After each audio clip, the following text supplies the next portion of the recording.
नमस्कार दोस्तों, स्वागत है आपका विजय शक्ति में। तो और बताइए क्या हालचाल है। हाँ, तबीयत सही है ना आप लोगों की? चलिए, कोई समस्या तो नहीं है? समस्या होगी तो व्हाट्सएप पर पूछ लीजिएगा, ठीक है। चलिए, तो हम लोग क्या पढ़ रहे थे? फिजिक्स पढ़ रहे थे। फिजिक्स में वही चैप्टर पढ़ रहे थे, स्थूल पदार्थों के गुण वाला शायद। हाँ, मुझे तो लगता है वही पढ़ रहे थे। तो उसके आगे का कॉन्सेप्ट पढ़ते हैं। अच्छा, कल मैं आपको दाब पढ़ा रहा था ना, तो दाब में मैंने आपको क्या बताया था कि ठोस का दाब, द्रव का दाब, गैस का दाब, 3 प्रकार के दाब मैंने कहा कि मुझे पढ़ाना है यहाँ पर। तो ठोस का दाब और द्रव का दाब तो मैं आपको पढ़ा चुका। आज मुझे गैस का दाब पढ़ाना है। गैस का दाब कहें चाहे वायु का दाब कहें, एक ही बात है, क्योंकि वायु भी तो एक प्रकार की गैस ही है ना। तो चलिए,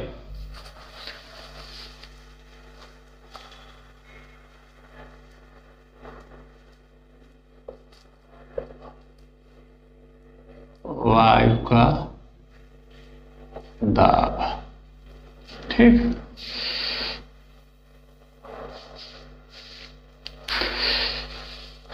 वायु का दाब, देखिए हवा भी तो दाब लगाती होगी ना।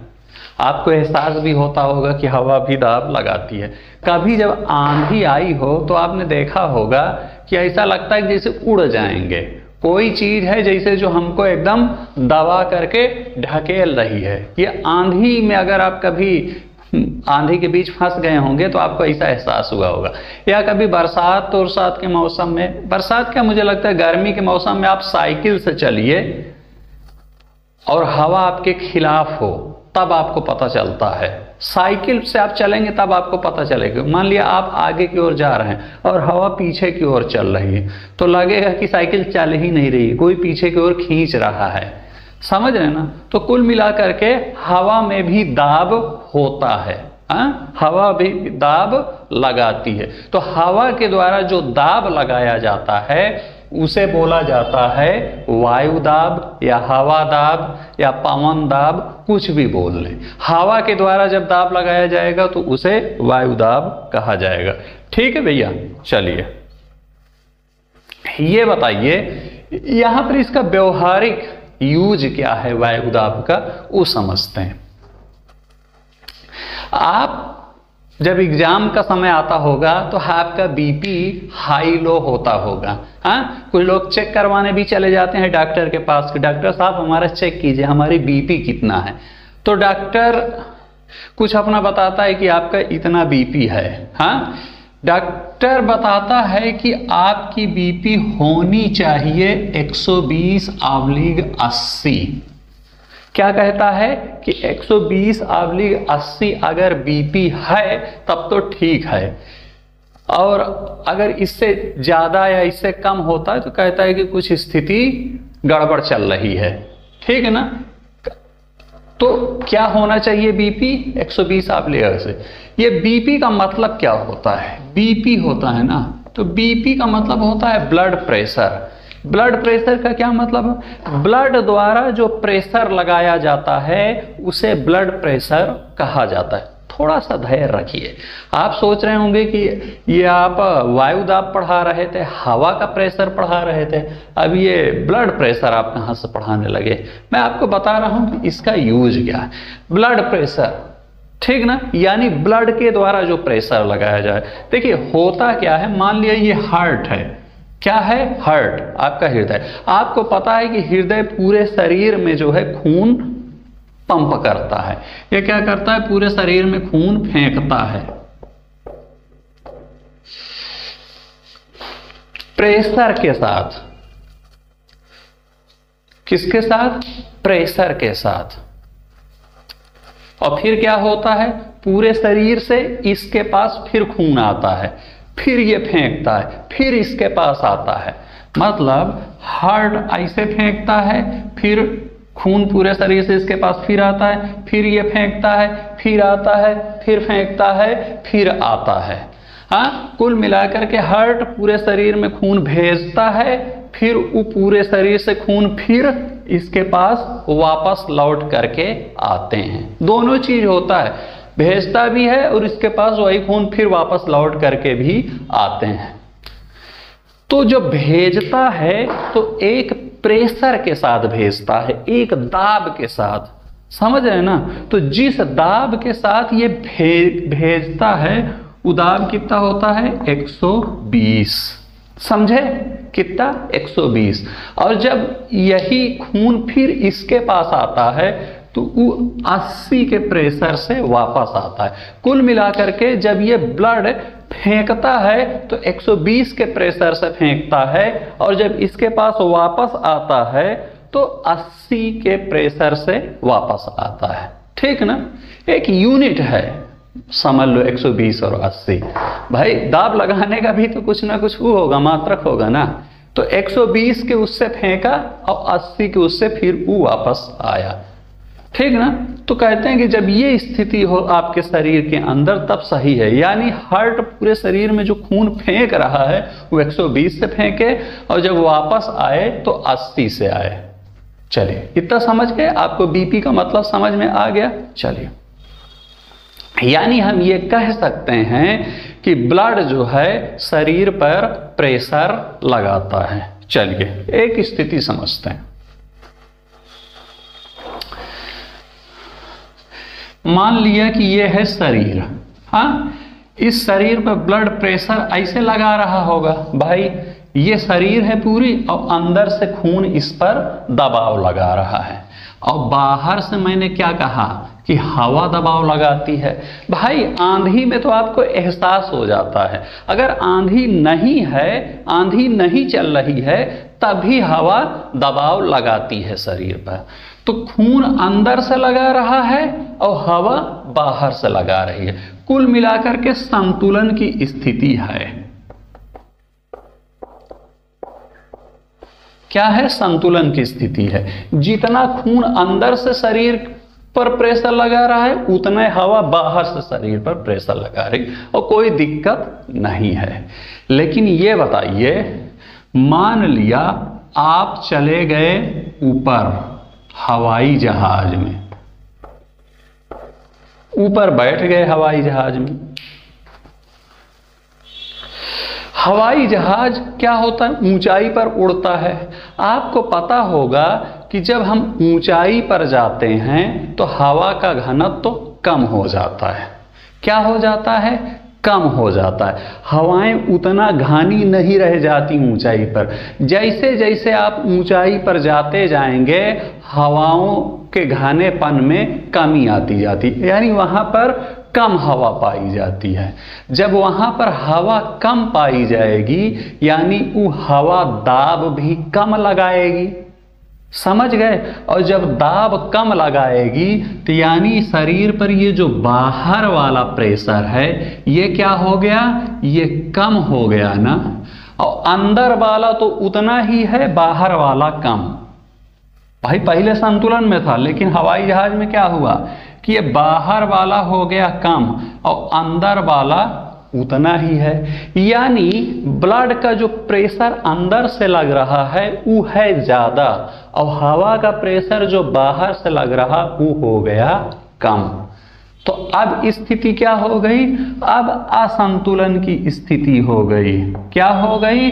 असंतुलन। अब संतुलित नहीं रह गया, अब अंदर से ज्यादा लग रहा है और बाहर से कम। तो इसीलिए होता है कि कुछ लोग जब हवाई जहाज पर चढ़ते हैं, ऊंचाई पर जाते हैं, तो उनके नाक से खून निकलने लगता है। आप अक्सर सुनते होंगे, समझे? क्योंकि यही स्थिति हो गई।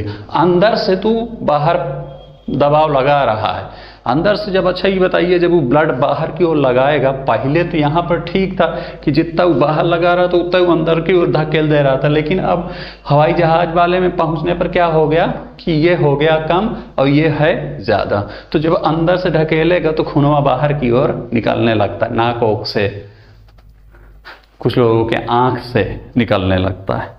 ठीक, इसीलिए अब आपको समझ में आया कि मैं ब्लड प्रेशर और वायु प्रेशर दोनों को क्यों मिक्सअप कर रहा था। ब्लड प्रेशर अंदर से, वायु प्रेशर बाहर से। एक एग्जाम्पल से और समझिए इसको। ये वाला ठीक ना, ये तो आपको बता दिया। आपने ये सुना होगा कि जब आप हवाई जहाज में जाते हैं तो कभी कभी होता क्या है, चलिए पहले, अच्छा इसी को पहले, तो जो अगर आप पेन लिए रहते हैं तो पेन से स्याही बाहर आने लगती है, उसमें भी यही स्थिति है। अभी क्या है, नॉर्मल स्थिति में स्याही ये अंदर से दबाव लगा रही है और हवा बाहर से लगा रहा है, मतलब जितना स्याही का दाब उतना बाहर से हवा का दाब, और संतुलन की स्थिति बनी हुई है। लेकिन जब आप गए हवाई जहाज में तब क्या होगा, असंतुलन हो जाएगा। क्यों असंतुलन हो जाएगा, वही चीज ऊपर क्या हुआ है, ऊपर जो है हवा के घनेपन में कमी आ गई, तो हवा का दाब भी कम हो गया, और जब दाब कम हो गया तो ये जो बाहर से लग रहा था दाब ये हो गया कम, और अंदर से स्याही का तो ज़्यादा लगा रहा है और बाहर से कम हवा का लग रहा है। पेन पर ऐसे कम लग रहा है और अंदर से स्याही का ज़्यादा लग रहा है। जब स्याही का ज़्यादा लग रहा है अब स्थिति हो गई असंतुलित, और जब असंतुलित हो जाएगी तो स्याही बाहर निकल आएगी, क्योंकि स्याही तो प्रेशर लगा रही है बाहर निकलने के लिए ना जो है। लेकिन यहाँ ठीक था, क्योंकि जितना ही प्रेशर लगाती तो उतना बाहर से हवा लगा के उसको संतुलित कर देती थी। ठीक, तो हवाई जहाज में कभी आप जाएंगे तो होता है कभी कभार की स्याही वो निकलने लगती। अब आप मुझे पूछेंगे कि कभी कभार क्यों होता है मतलब ये स्थिति तब होगी जब असंतुलित हो जाएगा। जब तक संतुलन की स्थिति बनी रहेगी लगभग तब तक नहीं होगा। जब असंतुलित हुआ, जैसे हुआ कि इतना कम हो गया कि अभी बाहर वो हो जाए तब हो जाएगा। ठीक, तो चलिए एक चीज आप और देखेंगे कि गर्मी के दिनों में क्या होता है कि स्याही बह जाती है पेन से। क्या गर्मी के दिन में आप देखे होंगे, हवाई जहाज पर ना चढ़िए तब हो, जमीन पर आप रहिए, क्लास व्लास में हम लोग तो देखा करते थे, अब भी हो जाता है। हाँ, अभी अलग बात है कि समय क्लास नहीं जाना होता बचपन में दिन भर क्लास में रहते थे। और अब क्या होता है कि अब जो जैसे यूपीएससी की कोचिंग भी जाते थे तो वहाँ गर्मी नहीं लगती थी, पूरा बकायदा एसी ओसी चलती थी। बचपन में हम लोग क्या करते थे, गांव में रहते थे तो वहाँ पर तो वही अप्रैल मई की गर्मी में स्कूल जब जाते थे, अब वही अप्रैल हुआ करता था, वहाँ तड़ातड़ गर्मी लगती थी, तो समझे ना। चलिए छोड़िए, तो गर्मी के दिन में आप देखे होंगे कि पेन से स्याही बाहर निकल आती है। ऐसा क्यों होता है मैं बताता हूँ। देखिए आगे आपको सब पढ़ने को मिलेगा आपको पता होगा कि जब गर्म हो किसी मतलब गैस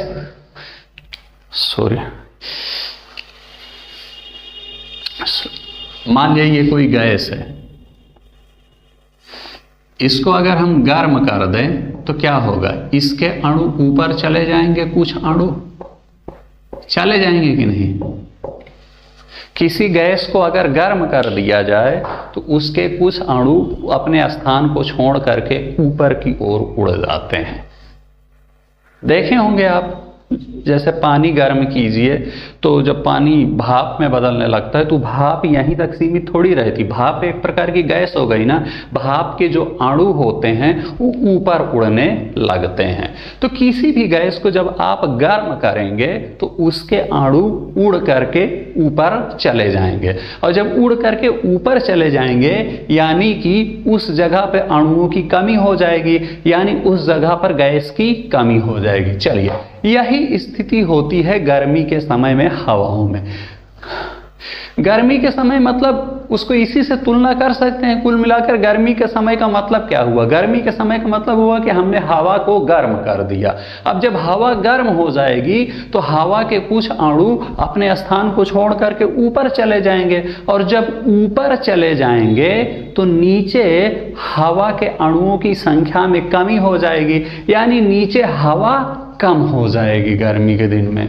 और जब नीचे हवा कम हो जाएगी तो वही स्थिति कि जहां पहले क्या होता था, पेन से जितना इतना दबाव लगता था स्याही का, पेन पर जितना स्याही का अंदर से दबाव लगता था उतना ही जो है पेन क्या, पेन की रिफिल कह सकते हैं, पर जितना अंदर से स्याही दबाव लगाती थी उतना ही बाहर से हवा का दबाव लगता था और संतुलन में पूरी स्थिति बनी रहती थी। लेकिन अब क्या हो जाएगा, अब बाहर से क्या लगेगा, हवा चूंकि कम हो गई तो बाहर का ये कम हो गया और अंदर से उतना ही लग रहा है, यानी क्या हो गया, असंतुलन हो गया।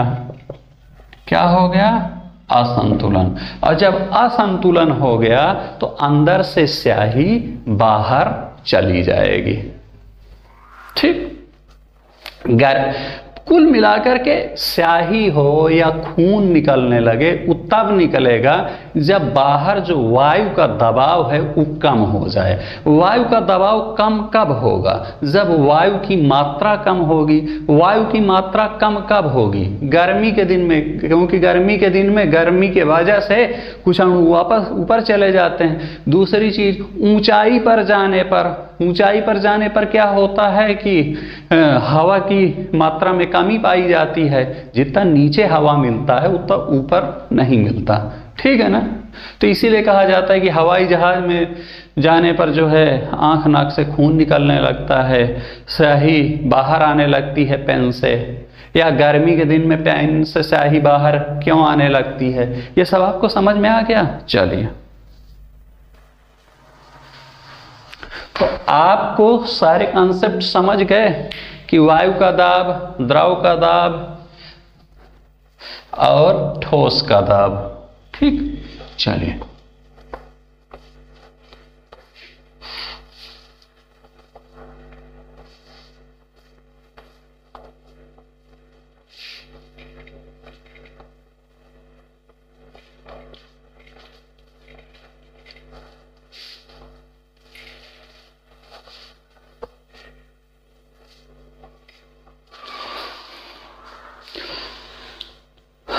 अब आगे क्या बताएं।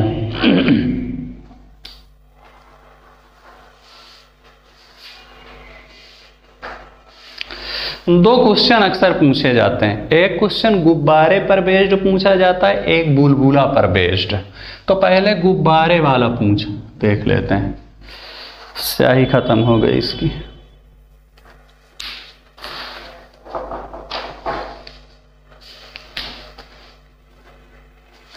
मैंने कहा था कि ये मार्कर भूल करके भी मत खरीदिएगा, महंगा है और क्वालिटी बेकार है इसकी।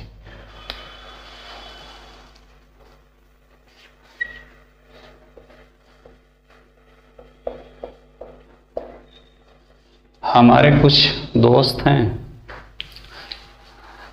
वो भी पढ़ाते हैं, ठीक है ना, लेकिन अब वो लाखों रुपए हर महीने कमाते हैं, तो थोड़ा सा वो अपने आप को ज़्यादा स्मार्ट देखने के लिए ये मार्कर इस्तेमाल करते हैं। उन्होंने मुझसे को सलाह दिया कि आप भी ये कीजिए, ये बड़ा अच्छा होता है, लेकिन कोई खास क्वालिटी बेकार है, बल्कि मैं ये कहूँ 25 रुपए वाला ज़्यादा अच्छा है। वही है, कंगाली में आटा गीला, 1 रुपए की कमाई नहीं है। और मैंने क्या किया, उन लोगों की देखा सेखी खरीद लिया। गुब्बारा, अच्छा ये बात, अब इस पर मैं आपको बता रहा हूं मैटर क्या है पूरा।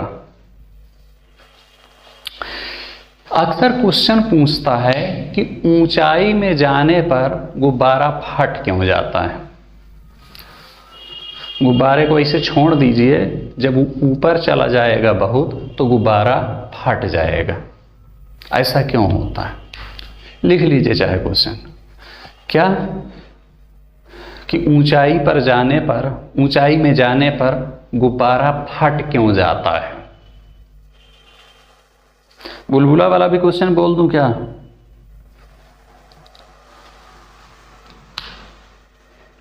चले छोड़े, वही चीज। ये है गुब्बारा, इसके अंदर हवा भरी होगी तमाम, इतना तो जान रहे हैं ना कि हवा भारी होगी। तो हवा इस गुब्बारे की ये जो लेयर है उस पर दाब भी लगा रही होगी। बाहरी हवा का भी इस गुब्बारे पर दाब लग रहा होगा। भाई ये गुब्बारा है तो एक तो इसके अंदर हवा भरी हुई है, इसके अंदर की जो हवा है वो ऐसे बाहर की ओर दबाव लगा रही है, और जो बाहर वातावरण में हवा है वो बाहर से इसकी झिल्ली पर ऐसे दबाव लगा रही है। तो अभी तो स्थिति है संतुलन में, और जब संतुलन में है तो कोई दिक्कत नहीं है। लेकिन जैसे ये ऊपर जाता चला जाता है गुब्बारा, जैसे जैसे ऊपर जाता है ये बाहरी हवा की मात्रा कम होती जाएगी। मैंने आपको बताया ना कि ऊंचाई पर जाने पर हवा की मात्रा में कमी होती जाती, इतना आप नोट कर लीजिए। जितना हवा की मात्रा नीचे मिलेगी उतना ऊंचाई पर नहीं मिलेगी। आगे आपको चैप्टर है उसमें सब समझ में आ जाएगा, ठीक है ना। चलिए, तो जब हम गुब्बारे को छोड़ेंगे, जब वो ऊंचाई पर जाएगा तो इधर से ये जो दाब लग रहा है ये कम हो जाएगा, कम हो जाएगा ना, क्योंकि बाहरी हवा की मात्रा कम हो गई। लेकिन ये क्या रहेगा, ये तो वही रहेगा, ये वही रहेगा, और ये हो गया कम। अब क्या होगा, ये हो गया कम इधर वाला, और ये क्या है, वही है। ये इस पर दबाव लगा रहा है। ये जितना इस झिल्ली को, गुब्बारे को ऐसे ढकेल रहा था, उस केस में उतना वैसे ढकेल दे रहा था, तो झिल्ली जितनी बड़ी थी उतनी बड़ी रह गई। लेकिन जब उधर का प्रेशर कम हो गया, यानी ये प्रभावशाली हो गया, इसने अब क्या किया, ज़्यादा ढकेल दिया झिल्ली को। क्या कर देगा, अंदर वाली हवा ज़्यादा ढकेल देगी ना। अब ये इससे ज़्यादा हो गया ना, क्योंकि ये कम हो गया और ये उतना है, तो तुलनात्मक देखेंगे तो ये वाला ज़्यादा हो गया ना, तो ये क्या करेगा, झिल्ली को ज़्यादा कर देगा, ज़्यादा ढकेल। जब ज़्यादा ढकेल देगा तो ये झिल्ली क्या होगी, बड़ी बन जाएगी कि नहीं बन जाएगी, क्या बन जाएगी, बड़ी बन जाएगी। भाई ये इधर अकेले थोड़ी लग रहा है, इधर भी लग रहा है, इधर भी लग रहा है, इधर भी लग रहा है, इधर भी लग रहा है, इधर भी लग रहा है। जहां हवा भरी सब लग रही, और ये बाहरी हवा भी इधर भी लग रही, इधर भी लग रही, इधर भी लग रही, इधर भी लग रही है, समझे। तो जितना ये अंदर से फूला रहा था उतना वो बाहर से पचका रहा था, तो स्थिति संतुलन में थी। लेकिन ऊपर जाने पर बाहर से पचकाने की कम हो गई, और अंदर से ये प्रभावशाली हो गया तो ज़्यादा कर दिया। जब ज़्यादा कर देगा तो ये क्या हो जाएगा, बड़ा होता चला जाएगा। जितना ऊपर जाएंगे उतना ये प्रभावशाली होता चला जाएगा अंदर का दाब, क्योंकि बाहरी वाला कम होता जाएगा। और होगा क्या कि ये बड़ा होता चला जाएगा गुब्बारा। पहले इतना रहा होगा तो और बड़ा होगा, और बड़ा होगा, चूंकि अंदर से ये दबाव लगा रहा है ना चारों तरफ से, और दबाव लगा रहा है यानी वो फैलता जा रहा है ना। और एक समय उतना ऐसा आ जाएगा कि वो जो झिल्ली है गुब्बारे की वो इतनी पतली हो जाएगी कि अब वो इसका दबाव सह नहीं पाएगी, और सह नहीं पाएगी तब वो क्या हो जाएगी, फट जाएगी। जब तक वो सह लेगी तब तक तो ठीक है, वो कह रही है और बड़ा कर, ये अंदर से चारों लगा रहा है, वो बड़ा होता चला जा रहा है, बड़ा होता चला जा रहा है। लेकिन एक समय बाद वो सह नहीं पाएगी और फट जाएगी। तो इससे दो चीज आपको समझ में आएगा कि ऊंचाई पर जाने पर गुब्बारे का आकार बड़ा क्यों होता जाता है। पहला चीज समझ गए ना, बड़ा क्यों होता जाता है, क्योंकि पहले जब नीचे थे तब जितना ये अंदर से झिल्ली को प्रयास कर रहा था कि ऐसे कर दें, उतना बाहर से झिल्ली को पचका दे रहा था, तो ये बड़ा नहीं हो पाया। लेकिन ऊंचाई पर जाने पर ये वाला जो है कम हो गया, यानी ये अंदर वाला प्रभावशाली हो गया। अब ये अंदर वाला कहता है अच्छा अब तो मैं अपना मनमर्जी करूंगा, अंदर से खूब फैलाऊंगा, तो ये फैला दिया। और ऊंचाई पर गए तो ये और कम हो गया, चूंकि और ऊंचाई पर जाने पर हवा और कम हो गई। तो जब ये और कम हो गया ये बाहर वाला, तो ये और कर दिया। तो कुल मिलाकर के गुब्बारे की साइज क्या होती गई, बढ़ती गई। और गुब्बारे की साइज बढ़ती गई, यानी कि झिल्ली उतना ही ज़्यादा पतली होती चली जाएगी ना भाई। अगर वो बढ़ता चला जाएगा तो उसकी झिल्लियाँ पतली होती जाएगी, और एक समय इतनी पतली हो जाएगी कि अब उसके बाद अंदर से कोई प्रेशर लगेगा तो उस सह नहीं पाएगी, और जब सह नहीं पाएगी तो फट जाएगी। समझ गए कि गुब्बारा ऊंचाई पर जाने पर क्यों फट जाता है, और गुब्बारा ऊंचाई पर जाने पर गुब्बारे का साइज क्यों बड़ा होता जाता है। यही क्वेश्चन पूछता है। चलिए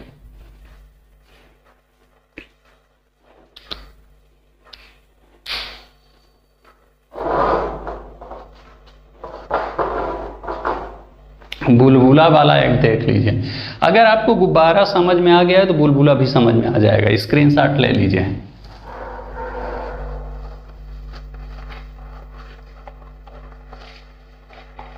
बुलबुला होता है पानी के अंदर।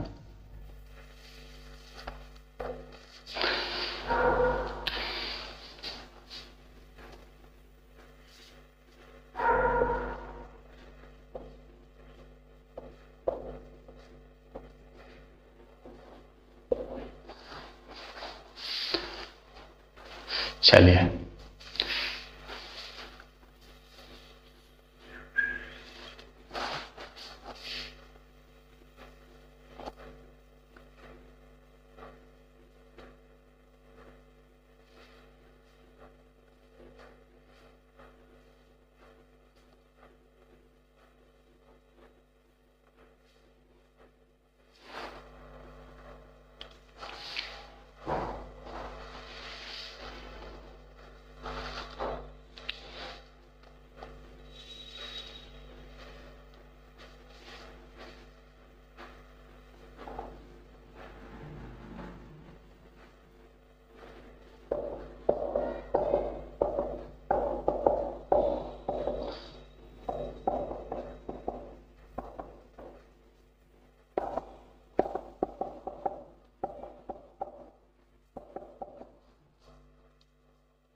चलिए इस प्रकार का एक चित्र मान लिया यूपीएससी में बना करके दे देगा कि 5 बुलबुले हैं किसी पानी के अंदर, एक ये, एक ये, एक ये, एक ये और एक ये पूछा जाएगा कि ये बताइए इन 5 बुलबुलों में सबसे ज्यादा किस बुलबुले के अंदर का दाब है। यानी ये पूछा जाएगा किस बुलबुले के अंदर का दाब सबसे ज्यादा है इन 5 में। भाई जैसे गुब्बारा था तो गुब्बारे में अंदर का भी दाब था और बाहर का भी दाब था, तो इसी प्रकार से बुलबुले में भी अंदर का दाब होगा और बाहर का दाब होगा। होगा कि नहीं होगा?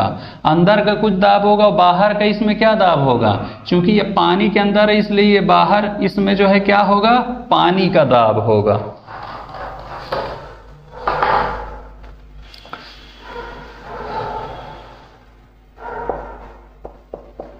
समझे?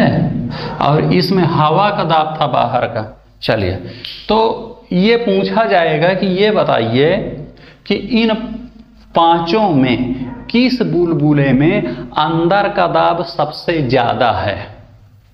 एक ये है, एक ये है, एक ये है, एक ये है।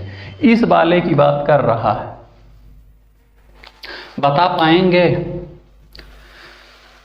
बहुत आसान है। आपको गुब्बारे वाला बताया था ना कि अंदर का दाब जब ज्यादा होगा, भाई अंदर का दाब जितना ज्यादा होगा उतना बड़ा हो जाएगा गुब्बारा कि नहीं। चलिए छोड़िए, वैसे सोचिए गुब्बारे में जितनी ज्यादा आप हवा भर देंगे गुब्बारा उतना ज्यादा फूल जाता है कि नहीं, ये बताइए। जितनी ज्यादा हवा भर देंगे गुब्बारा उतना ही ज्यादा फूल जाएगा, इतना तो आपको पता है ना। हाँ, गुब्बारा तो में हवा तो भरे होंगे ना, थोड़ी सी हवा भरते तो इतना बड़ा रहता है, और भर देते इतना हो जाता है, और हवा भर देते इतना ज़्यादा। और ये बताइए हवा भरने का मतलब क्या है? हवा भरने का मतलब कि अंदर का जो दाब है हम उसको बढ़ा रहे हैं। जितने हवा बढ़ते हैं ये जो अंदर से दाब लग रहा है ये चारों तरफ वो बढ़ता जा रहा है। थोड़ा सा भरा दाब अंदर से कम लग रहा है, और ज़्यादा भरा अंदर का दाब और बढ़ गया, और ज़्यादा भरा अंदर का दाब और बढ़ गया। तो अंदर से जितना दाब बढ़ता गया गुब्बारे का साइज बढ़ता चला गया। मैंने क्या कहा कि अंदर से जितना ज़्यादा दाब बढ़ेगा गुब्बारे का साइज उतने ज़्यादा होता चला जाएगा। इसी को उल्टा कीजिए, यानी कि गुब्बारे का साइज जितना बड़ा होगा हम कह सकते हैं कि उसके अंदर का दाब उतना ज़्यादा है। मैंने क्या कहा कि गुब्बारे का साइज जितना ज़्यादा है हम कह सकते हैं कि उसके अंदर का दाब उतना ज़्यादा है।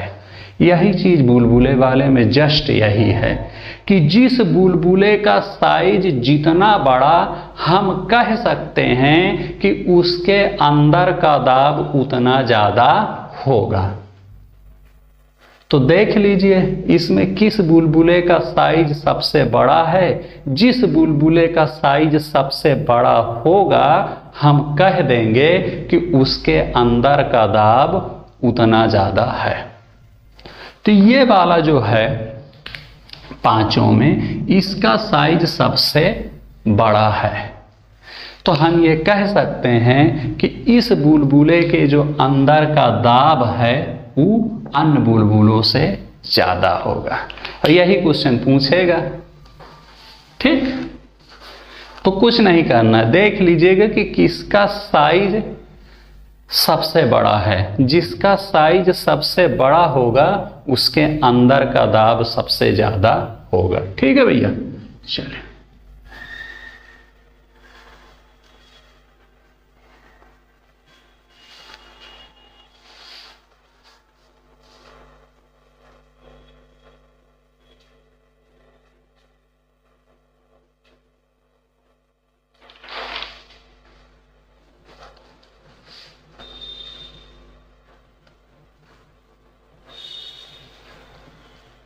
समझ गए। अच्छा ये बताइए, यही बुलबुला ले लीजिए। ये बुलबुला जैसे जैसे ऊपर उठता जाएगा आपको क्या लगता है कि इसके फूटने की संभावना ज़्यादा होगी कि फूटने की संभावना कम होती जाएगी? जैसे जैसे ये ऊपर आता जाएगा क्या लगता है? या छोड़िए, इस वाले बुलबुले के फूटने की संभावना ज़्यादा है या इस वाले बुलबुले के फूटने? या छोड़िए, अभी बता रहा हूँ। साइज चूंकि इक्वल करना होगा, पहले इसी को बताइए, इन चार को भूल जाइए। ये बुलबुला एक यहाँ पर है, मान लीजिए ये बुलबुला थोड़ी देर बाद यहाँ पर आ जाए, यही वाला, तो इस स्थिति में फूटने की संभावना ज़्यादा है कि इस स्थिति में फूटने की संभावना ज़्यादा है? ऊपर जब ये बुलबुला उठ जाएगा तो फूटने की संभावना ज़्यादा हो जाएगी। पूछिए कैसे? मैं बता रहा हूँ। वही वाला गुब्बारे वाला एग्जाम्पल फिर याद रखिए। यहाँ पर जब है तो ये बाहरी प्रेशर ज़्यादा है ना भाई, इतने पानी का दबाव लग रहा है ना इस स्थिति में, इतने पानी का दबाव लग रहा है इस स्थिति में।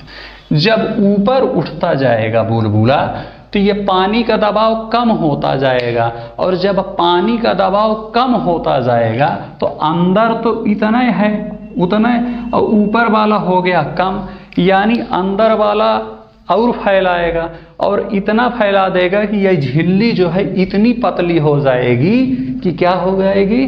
फूट जाएगा। समझ गए कि नहीं समझ गए? वही गुब्बारे वाली स्थिति की जैसे ऊपर जाता है चूंकि हवा का बाहरी प्रेशर कम होता गया और वो क्या हो गया? फूट गया। तो यही हाल है यहाँ पर, बस वहाँ हवा की जगह पानी है। नीचे की स्थिति में क्या है, इतना दबाव लग रहा था पानी का, संतुलन की स्थिति में अपना भाई नहीं फूटा था, यानी संतुलन की स्थिति में था। जैसे ऊपर जाता जाएगा बाहरी दबाव कम होता जाएगा ना, ऊपर गया, अब यहाँ मान लिया चला गया तो इतना ही पानी है, यहाँ आ गया हवा में आ गया तो और पानी कम हो गया, समझ रहे हैं ना, तो क्या हो जाएगा, फूट जाएगा। इसको ऐसे भी क्वेश्चन बना करके दे सकता है कि एक इतना साइज का बुलबुला यहाँ बना देगा, इतना साइज का यहाँ बना देगा, और पूछेगा किस बुलबुले की फूटने की संभावना ज़्यादा है, तो जो जितना ज़्यादा ऊपर होगा उसके फूटने की संभावना उतना ज़्यादा होगी, क्योंकि उस पर बाहरी प्रेशर उतना कम होगा, और बाहरी प्रेशर उतना कम होगा तो अंदर वाला प्रेशर बढ़ा देगा, मतलब अंदर वाला प्रेशर तुलनात्मक रूप से ज़्यादा हो जाएगा और असंतुलित हो जाएगा और फूट जाएगा। बस वही गुब्बारे वाला आप एग्जाम्पल याद रखिए, ये आप अपने आप आपको पता चल जाएगा। ठीक है, चलिए इस पर बस यही 2 क्वेश्चन पूछता है।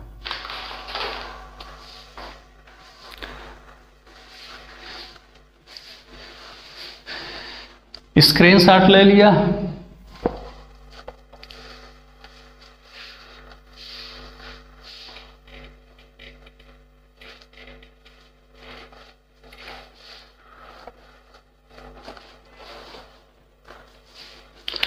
ये बताइए उत्प्लावन बल किसे कहते हैं? ये तो आपको पता ही होगा, किसे कहते हैं उत्प्लावन बल? हाँ, कुछ तो बताइए। कभी बाल्टी से, ट्यूबवेल वाली टंकी होती है, आपने देखा है, बड़ी सी होती है, या तालाब ले लीजिए, टंकी छोड़िए, कभी बाल्टी ले जा करके तालाब से पानी भरे हैं? नहीं भरे तो नहीं समझ में आएगा।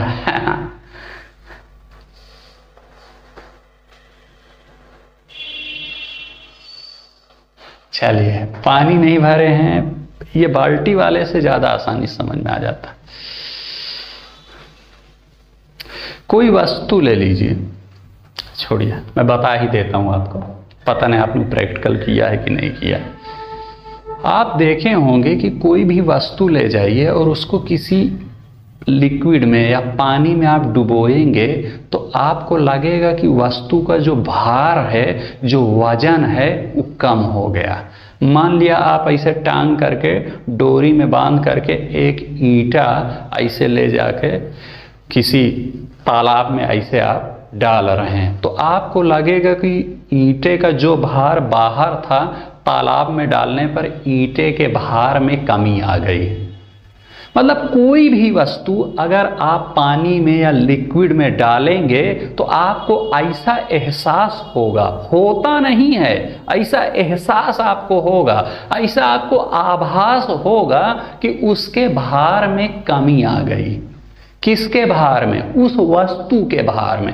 कभी आप फील कीजिएगा, हाँ, आप बाल्टी ले जाइए, अभी बड़ा वजन लग रही हो, उसमें डालिए, तालाब में डालिए, आपको लगेगा कि बड़ी हल्की हो गई है। या कोई भी वस्तु ले जाइए, ठीक है ना। तो कुल मिलाकर के मैं क्या कहना चाहता हूं कि जब कोई वस्तु किसी लिक्विड में, पानी हो या कोई लिक्विड हो, उसमें डुबोई जाती है तो वस्तु के भार में कमी का एहसास होता है। वस्तु के भार में कमी का एहसास क्यों होता है? मान लिया ये है, इसमें लिक्विड ऐसे भरा हुआ है, पानी भरा हुआ है, मान लिया कुछ भी भरा हुआ है, इसमें आपने क्या किया, इसको डुबो दिया ऐसे जो है,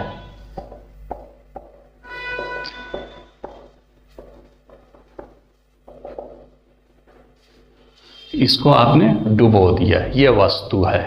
तो यहां पर आप बाहर कहीं खड़े हुए हैं जो है, तो आपको ऐसा एहसास होगा कि जो वस्तु इसमें आप जब इसमें आप डुबोएंगे तो आपको लगेगा कि इसके वजन में कुछ कमी आ गई।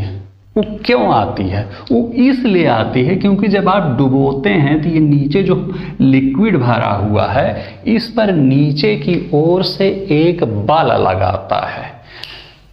जब आप उसको डुबोएंगे तो वो नीचे की ओर से ऊपर की ओर ढकेलता है। क्या ढकेलता है? यही जो लिक्विडवा भरा हुआ है, पानी जो भरा हुआ है, ये ढकेलता है। कहता नहीं तुम मत आओ, ऊपर जाओ, तुम जहां से, हम तुम्हें यहां नहीं रहने देंगे। तो ये क्या कहता है? इस वस्तु पर, ये जो वस्तु है इस पर नीचे की ओर से ऊपर की ओर एक बल लगाता है। इसी बल को बोला जाता है उत्प्लावन बल। और स्वाभाविक है कि जब वो करेंगे और मान लिया उसको आप डुबो रहे हैं और नीचे से कोई उसको ऐसे उठा रहा होगा तो आपको हल्का एहसास होगा कि हाँ कुछ कमी हो गई भार में, ठीक है ना? ठीक है ना? तो ये नीचे से जिस बल से उसको ऊपर की ओर उठा रहा होता है उसी बल को उत्प्लावन बल कहते हैं। ठीक है ना? क्या कहते हैं? उत्प्लावन बल कहते हैं। उत्प्लावन बल बस इतना है। चले,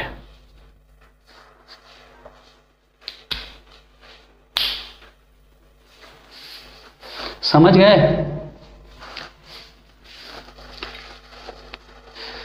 अब इसी से लगा हुआ एक कॉन्सेप्ट है आर्किमिडीज का सिद्धांत।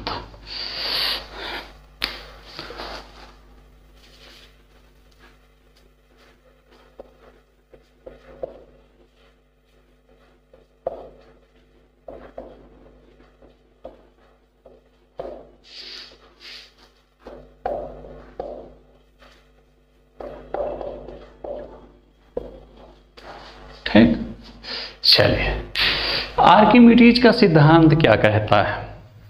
वही चीज अभी जो मैंने आपको उत्प्लावन बल बताया था। ये वस्तु आपने डाला था, मान लिया आपने पानी के अंदर डाला, ऐसे ऐसे ऐसे ऐसे ऐसे ऐसे ऐसे,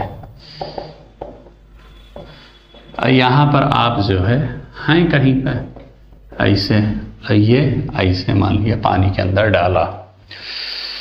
तो मैंने बताया कि जब आप डालेंगे तो नीचे से एक उत्प्लावन बल लगेगा और उसी उत्प्लावन बल के कारण इस वस्तु के भार में कमी का एहसास होता है। ये तो मैंने आपको उत्प्लावन बल वाले कॉन्सेप्ट में समझा दिया। आर्किमिडीज का सिद्धांत क्या कहता है? आर्किमिडीज का सिद्धांत ये कहता है कि इसके भार में होने वाली आभासी कमी, यानी कि जितनी कमी का हमने आभास किया वो इस वस्तु द्वारा हटाए गए द्रव के बराबर होगी। इस वस्तु द्वारा हटाए गए द्रव के भार के बराबर होगी। चलिए, ये किसी लिक्विड में आपने इस वस्तु को डाला, मान लिया बाहर इस वस्तु का भार है कितना? 5। ठीक है ना? कितना है? 5 kg। अभी भार और द्रव्यमान वाले डिफिनीशन में थोड़ा सा ऊना होइएगा। मान लिया 5 kg है। अब आप कहेंगे कि सर kg आप भार के साथ क्यों बोल रहे हैं? ठंड रखिए, कुछ चीज समझ लिया कीजिए। बाहर है मान लिया 5 kg और अंदर जाने पर मान लिया कि आपको आभास हुआ कि यार अंदर जाने पर तो ये 3 kg का लग रहा है, क्योंकि डुबोने पर इसके भार में कमी हो जाती है। तो यानी भार में कमी कितने की हुई? भार में कमी हुई 5 - 3 बराबर कितने की? 2 kg की। यानी कितनी kg की कमी का आभास हुआ? 2 kg का। इतना तक आपको समझ में आ गया? 2 kg का।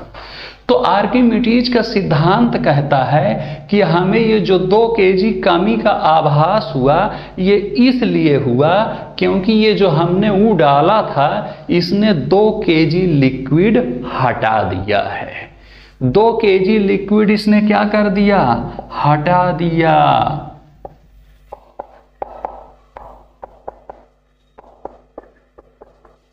समझे कि नहीं समझे? समझे? यानी आर्किमिडीज का सिद्धांत ये कहता है, छोड़िए इसको,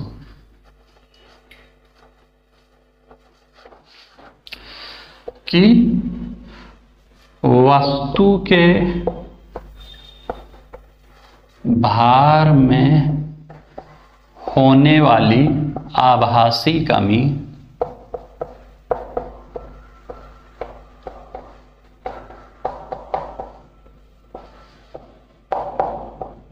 बराबर वस्तु द्वारा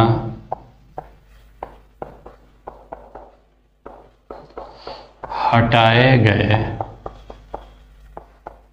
द्रव का भार।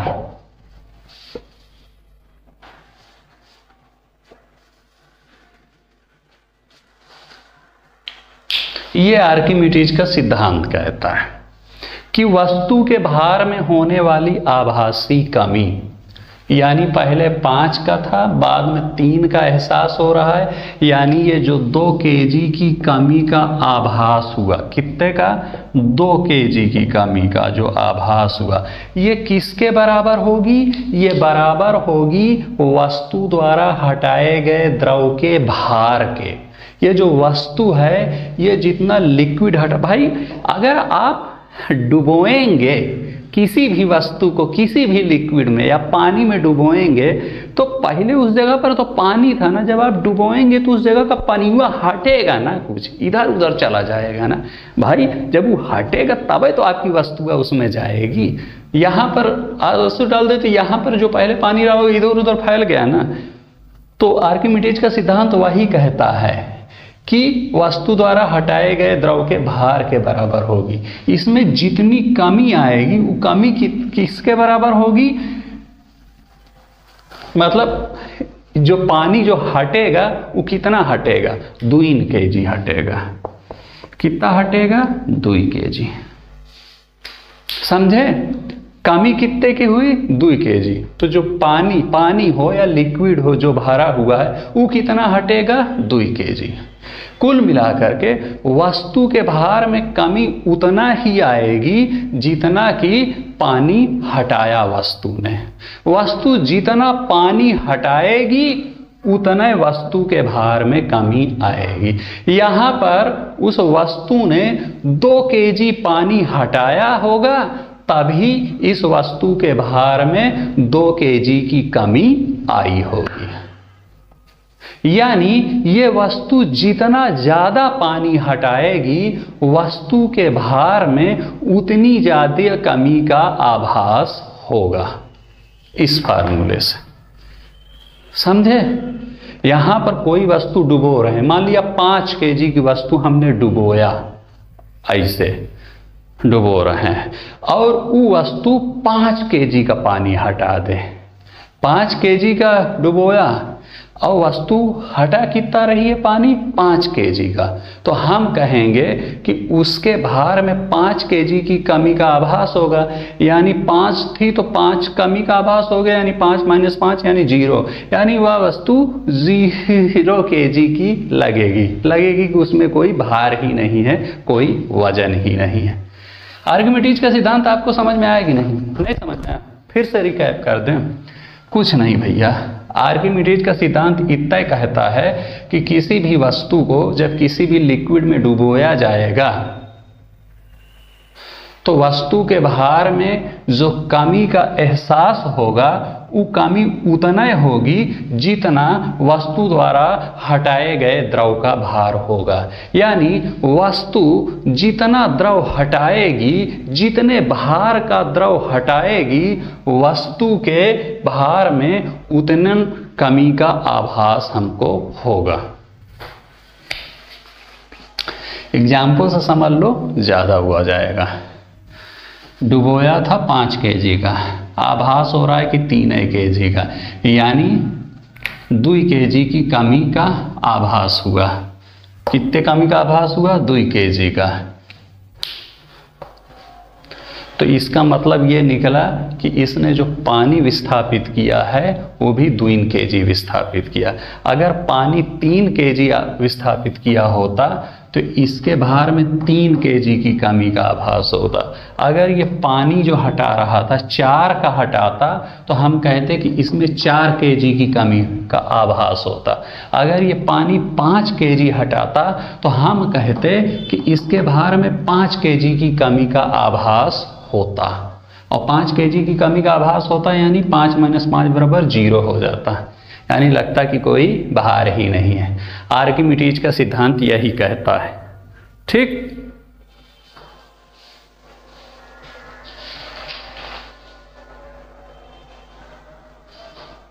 तो अच्छा ये बताइए,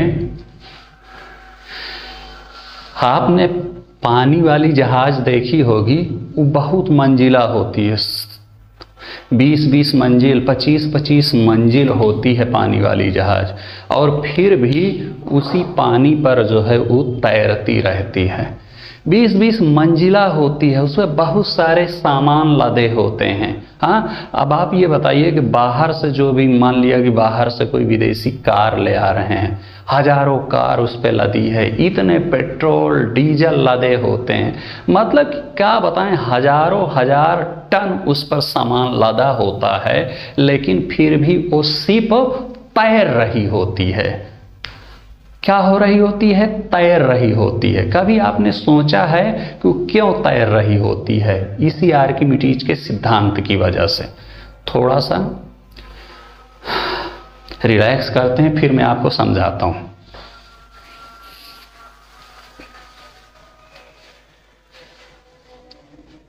चलिए देखिए, यहां मैंने आपको क्या बताया कि वस्तु जितना द्रव हटाएगी, वस्तु के भार में उतना ही कमी का एहसास होगा।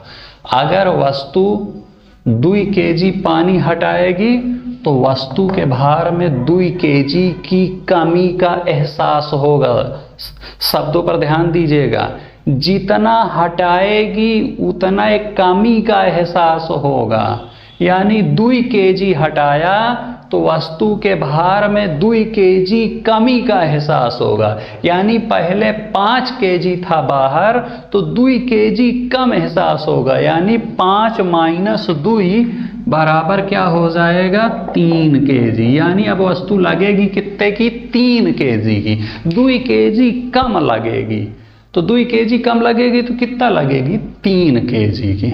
ठीक ना? यानी हम इससे ये कह सकते हैं कि अगर इस वस्तु का कुछ ऐसा बना दिया जाए शेप कि ये जो है पानी ज़्यादा हटाए, और जब पानी ज़्यादा हटाएगी तो इसके भार में कमी ज़्यादा हो जाएगी।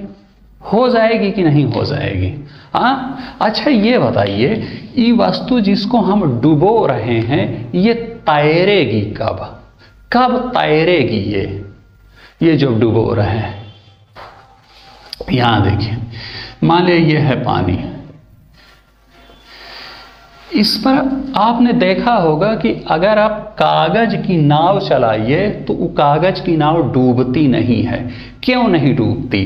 वो इसलिए नहीं डूबती क्योंकि कागज का जो वजन है बहुत कम होता है, लगभग 0 होता है। यानी हम ये कह सकते हैं कि कोई चीज तब तैरेगी जब उसका भार लगभग 0 हो जाए।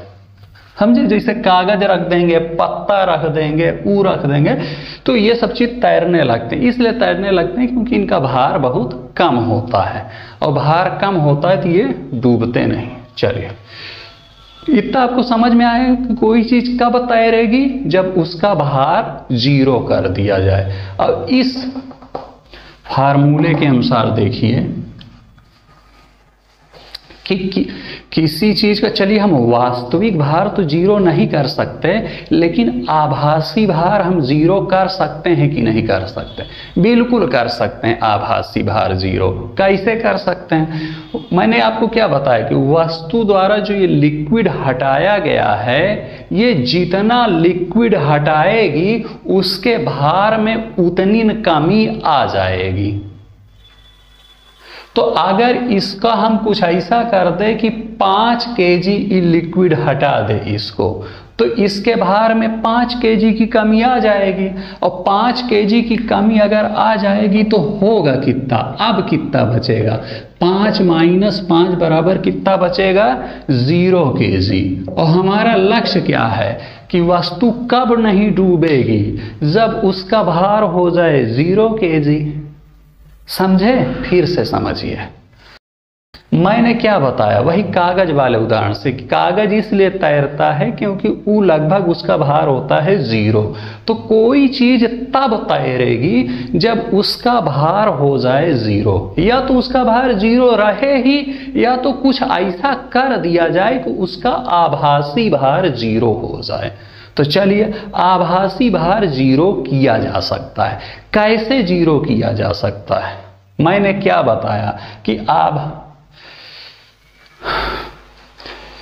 कि जितना वो लिक्विड हटाएगी वो वस्तु, उसके भार में उतने कमी आ जाएगी। तो मान लिया कोई 5 kg की वस्तु है, अगर हम ऐसा कह दें कि वो 5 kg लिक्विड हटा दे, तो अगर वो 5 kg लिक्विड हटा देगी तो इसके भार में कितने की कमी आ जाएगी, 5 kg की आ जाएगी कि नहीं? पहले 5 था, 5 kg की कमी आ गई, तो अब कितना हो गया, 0 kg। यानी वो वस्तु अब तैरने लगी क्योंकि अब उसका आभासी भार 0 हो गया ना। पानी वाले जहाज में यही होता है, उसका जो निचला तल होता है ना, बहुत बड़ा बनाया जाता है। आपने देखा होगा कैसे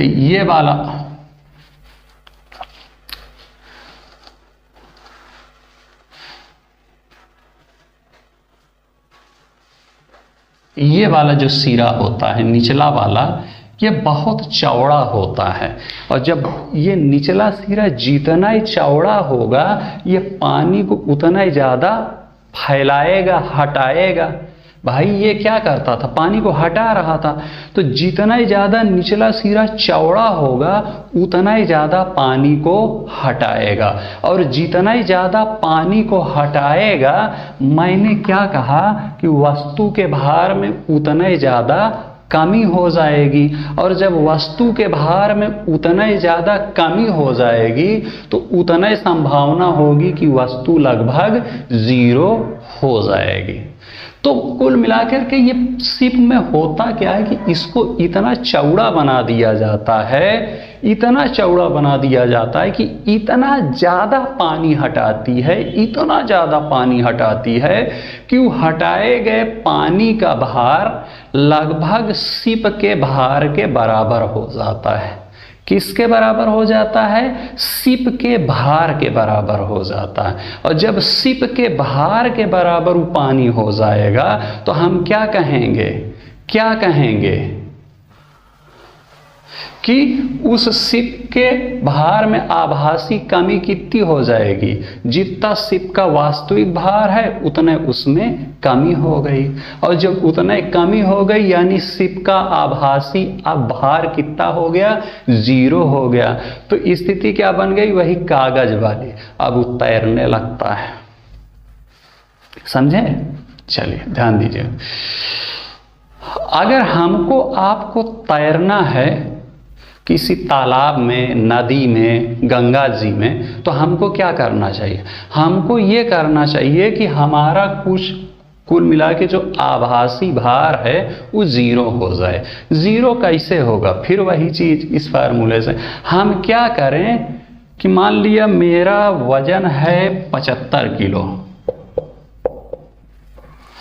अब मैं उसमें जाऊं पानी के अंदर, अब पानी के अंदर कुछ ऐसा करूं कि लगभग 75 किलो पानी जो है मैं हटा दूं।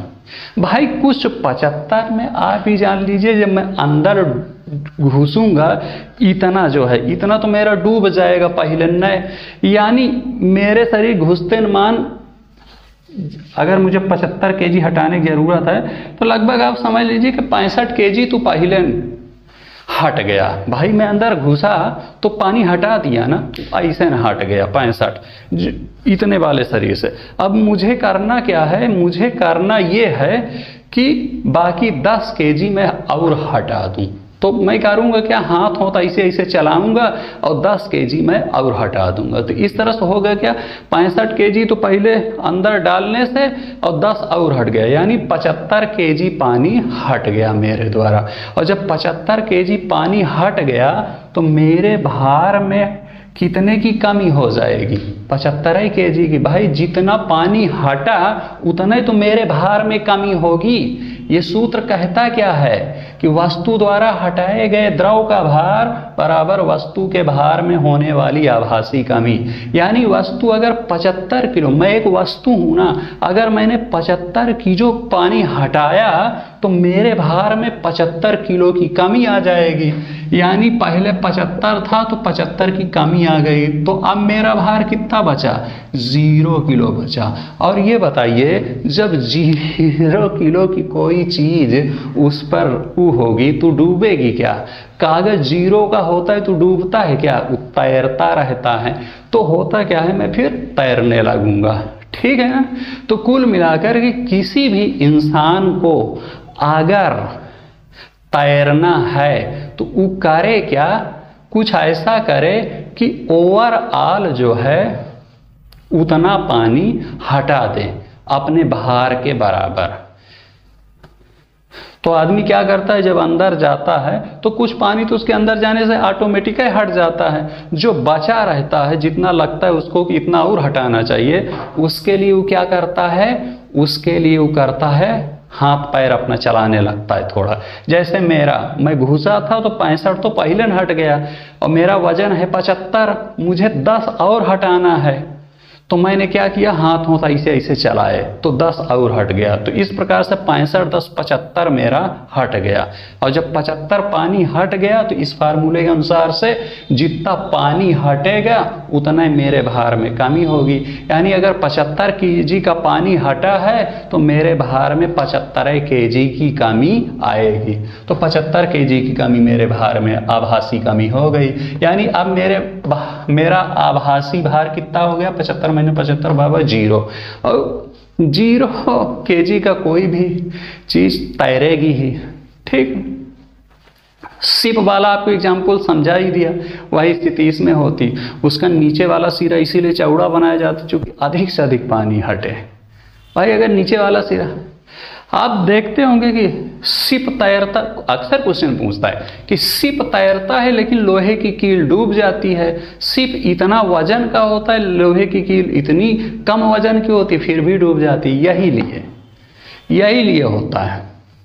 चूंकि सिप जो है भले बहुत ज़्यादा वजन का है, लेकिन सिप ने क्या किया कि बहुत ज़्यादा पानी हटा दिया, बहुत ज़्यादा पानी। और जब उसने बहुत ज़्यादा पानी हटा दिया तो उसके भार में आभासी कमी बहुत ज़्यादा हो गई। और जब उसके भार में आभासी कमी बहुत ज़्यादा हो गई तो अब उसका भार लगभग 0 के बराबर बचा।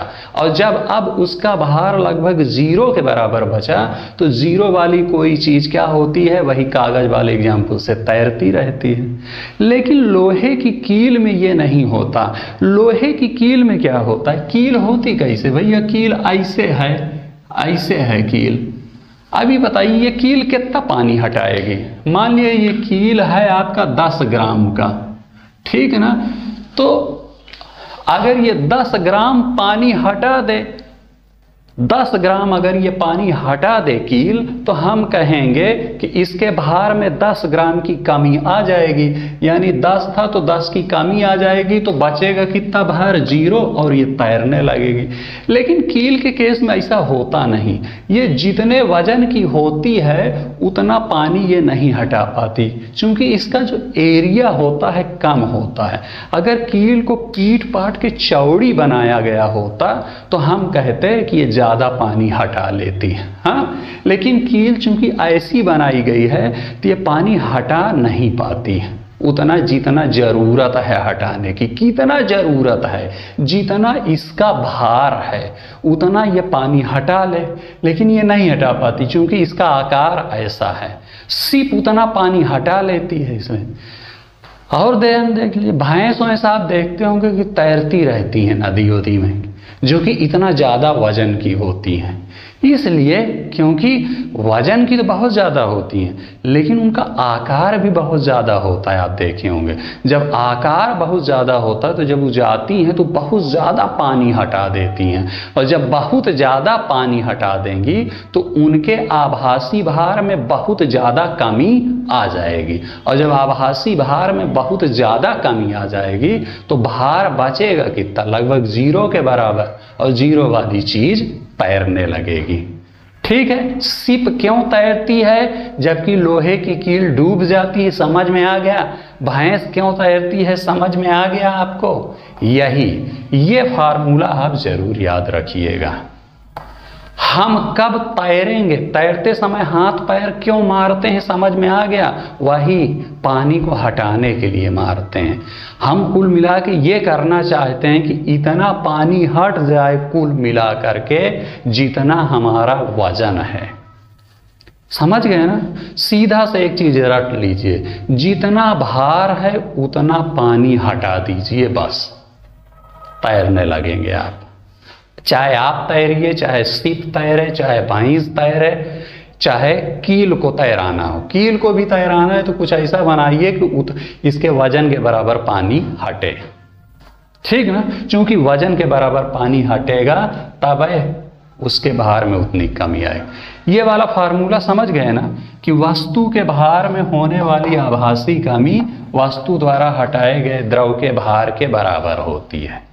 5 kg का था, 3 का एहसास हो रहा था, यानी 2 kg की कमी हुई, आभासी कमी। तो ये 2 kg किसके बराबर होगा, 2 kg इसने लिक्विड हटाया होगा। आर्किमिडीज का सिद्धांत समझ में आ गया। बाकी अगले लेक्चर में। ठीक है, इसको नोट कर लीजिए।